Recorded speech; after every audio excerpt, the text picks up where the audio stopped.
Special welcome to our next guest. Her name is Elaine Donnelly. She is the founder and president of an absolutely indispensable organization, the Center for Military Readiness.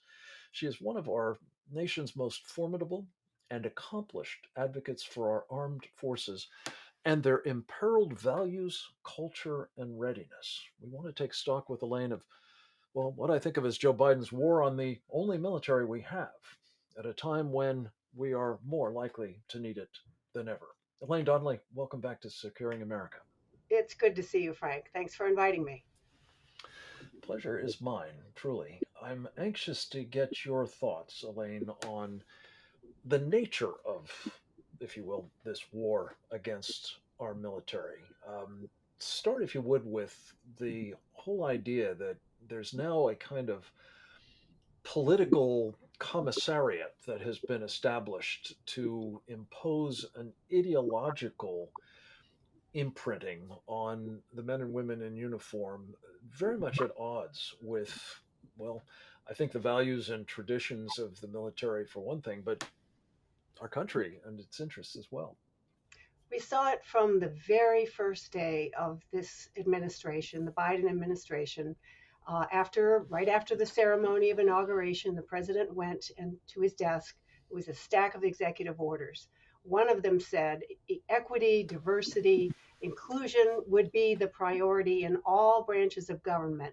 5 days later, 3 days later, he signed another executive order making it clear that the military would accommodate people regardless of gender identity, among other things.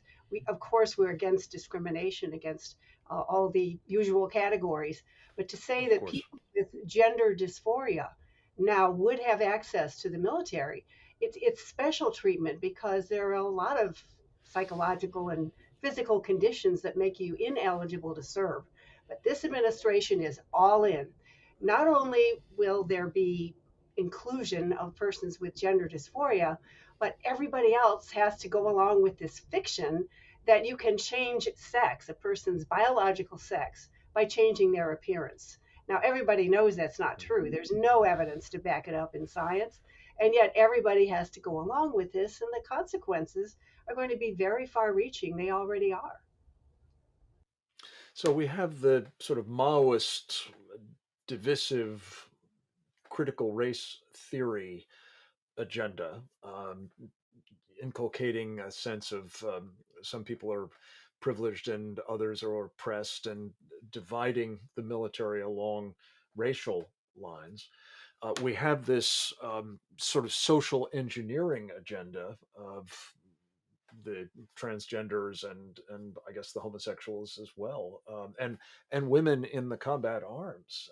You've been tirelessly warning against the effects of all of these for years, Elaine, but it's being exacerbated, isn't it, by now the practice of actually purging those in uniform who are seen not to be aligned with this agenda. It all starts with priorities. If you say that diversity, equity, inclusion are more important than military readiness, the consequences are very far reaching. Shortly after the Right. executive orders were signed, the Secretary of Defense, Lloyd Austin, went on a campaign to eliminate extremism in the military. It turns out, we find out a year later, there were only 100 cases, all of them, of course, we don't support extremism in the military of any kind. But the programs that were Mhm. instituted by Lloyd Austin focus only on the right wing groups, the white supremacists, the people, they don't have any place in our military. But what about the jihadists? What about Al Qaeda? What about the people who are out in the streets burning things and tearing down history? The materials of the Yeah. administration are so narrow. They don't look at the wide issue of extremism with an even-handed way, a measured way, not to to purge people from the military. If they have, well, if they voted for Donald Trump, for instance, this is Yeah, a that seems to be pretty much the leading indicator of what yes. they're trying to get rid of. And And they're Elaine, let me just ask you about one other piece of this, which is that another aspect of the war on the military, and that is having the effect, again, as you say, of subordinating readiness, war fighting capabilities to some other agenda has been this insistence that everybody has to be vaccinated against, well, what I call the Chinese Communist Party virus. And those who won't submit to it, either for religious reasons or otherwise, are going to be among those purged from the armed forces. Talk a little bit about what the effects of that order, on top of these others, is having on, well, not just unit cohesion, but actual units across the military, notably in our special forces. That policy too has been taken to extremes. When you have people with natural immunity, when you have people with legitimate claims of religious concerns about it, to just blanket discharge people with very, very few, a minuscule number of exceptions, this is taking things to an Mhm. extreme. And yes, it is harmful to morale. And the administration is only getting started, Frank. There are three nominees pending right now before the Senate who are going to make things worse. One of them is Ravi Chaudhry. He wrote an op ed last July, very recent, saying that the Department of Defense should have surveillance, electronic surveillance of everybody in the military. Now, at his confirmation hearing, he pretended like, well, no, that's not really his policy. He disavowed it, said that was mistaken.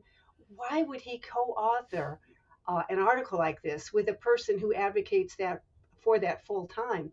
We also have Agnes Garabin Schaefer. She's the architect of both uh, gays in the military, women in combat. She's from RAND. RAND has released so many flawed reports. She is being Right. nominated to be the Assistant Secretary of the Army for Manpower and Readiness. This is a key position. She's Wow. exactly the wrong person to have there. And then we have Franklin Parker for the Navy, same position in the Navy. This guy was putting in place a whole diversity infrastructure in the Department of the Navy. On 3 days after Donald Trump was inaugurated, he was still carrying out the DIE agenda. So you've got three radicals here. They are Of the all Obama right. They're all administration, now nominated for Biden. Yeah. high-level positions at the Pentagon. The senators, yeah, maybe they don't have. Elaine, I have to ask you to hold that thought. We're going to come right back with more with Elaine Donnelly about not only the magnitude of the war on our military in the hands of the Biden team, but what we can do about it. It is the only military we have, after all, and we must not jeopardize its readiness, its esprit de corps, and its warfighting deterrent capabilities. That and more straight ahead.